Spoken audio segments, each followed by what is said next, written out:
মাজুলীত যে ৰিণিকী ভূঞাই মাটি কিনিছিল সেই যিটো কথা ওলাইছিল এই কথাটোক ঢাক দিয়াৰ কাৰণে এই চতুৰ মুখ্যমন্ত্ৰী হিমন্ত বিশ্ব শৰ্মাই যিগৰাকী আমাৰ মুখ্যমন্ত্ৰী হিমন্ত বিশ্ব শৰ্মা তেওঁ নিজকে পগলা কুকুৰ বুলি কোৱা কাৰণে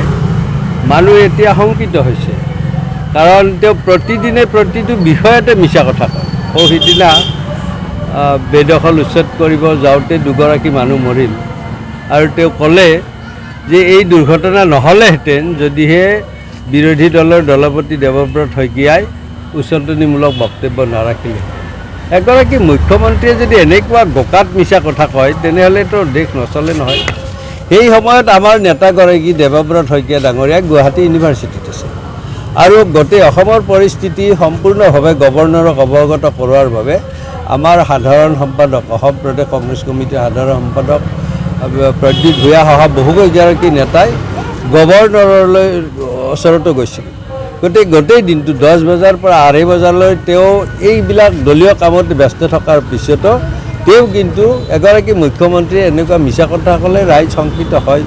ভীতিগ্ৰস্ত হয় কাৰণ তেওঁলোকে প্ৰলোভনেৰে যি ৰাজনীতি আৰম্ভ কৰিছে এইটো এতিয়া মানুহে বুজি পাইছে তথাপিতো কিছু অভাৱগ্ৰস্ত মানুহে সেইটোখিনিকে আশা কৰি থাকে গতিকে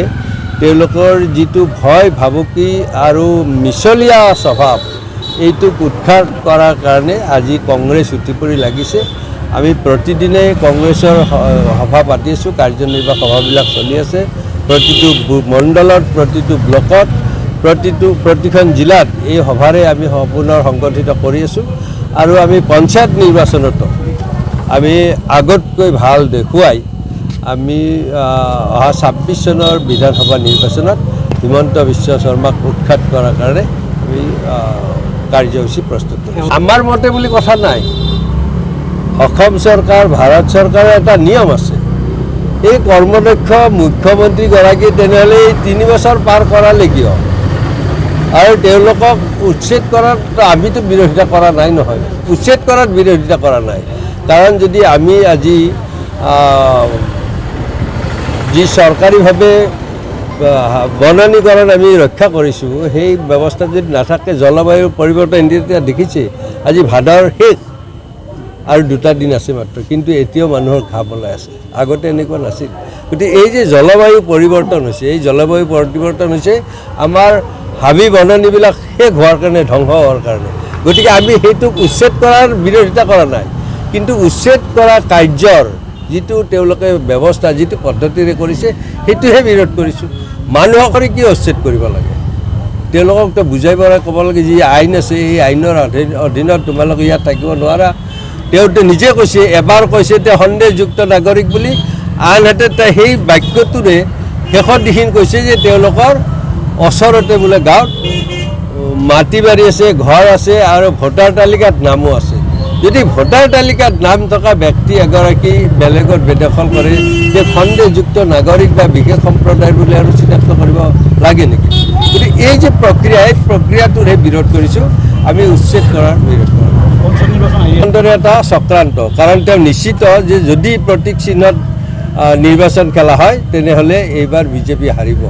গতিকে হাৰাতকৈ তেওঁ নিৰ্দলীয় প্ৰতীকত জিকাব আৰু তেওঁ যিহেতু টকা আছে ধনবল বাহুবল দুটা আছে গতিকে সেই আমাৰ যি প্ৰাৰ্থী জিকিব তেওঁলোকক কিনি নি বিজেপিৰ পঞ্চায়ত কৰিব বুলি তেওঁৰ এটা যি পৰিকল্পনা এইটোক আমি প্ৰতিৰোধ কৰাৰ কাৰণে ব্যৱস্থা বিষয় নহয় যদিও আমি এটা কথা আপোনাক সোধোঁ এই ট্ৰেডিঙৰ বুলি যিটো কৈছে তাত পইচা নিয়োগ কৰিছে কোনে সেইবিলাকহে উলিয়াব লাগে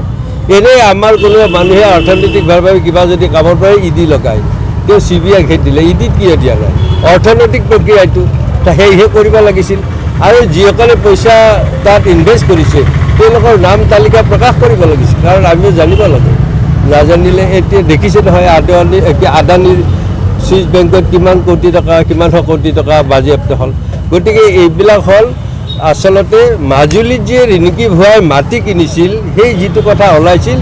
এই কথাটোক ঢাক দিয়াৰ কাৰণে এই চতুৰ মুখ্যমন্ত্ৰী হিমন্ত বিশ্ব শৰ্মাই এই প্ৰক্ৰিয়াটো বাতৰি তোলে সেইটো ঢাক খোৱাৰ এটা প্ৰয়াস মাত্ৰহে কৰা বুলি আমি অনুমান কৰোঁ ঘৰত আনন্দ আৰু সম্পৰ্কৰ চমক বজাই ৰাখিবলৈ জৰুৰী হৈছে সকলো আনন্দময় মুহূৰ্তত মৰমৰ উপহাৰ দিয়াটো। সেইবাবে মধুশ্ৰী জুৱেলাৰ্ছে আনিছে সকলো ৰঙীন ক্ষণৰ বাবে বিশেষ গহনা। হীৰাৰে হওক, সোণৰে হওক বা ৰূপৰে হওক, শ্ৰেষ্ঠ ডিজাইনছ আৰু হলমাৰ্কযুক্ত গহনাই ৰাখে সম্পৰ্কক নিখুঁত। তেনেহ'লে আজিয়ে আনক আনন্দ মধুশ্ৰী জুৱেলাৰ্ছৰ সৈতে। যোগাযোগ কৰক 7028000341 নাইবা ভিজিট কৰক LNB ৰোড, নলবাৰী, অসম।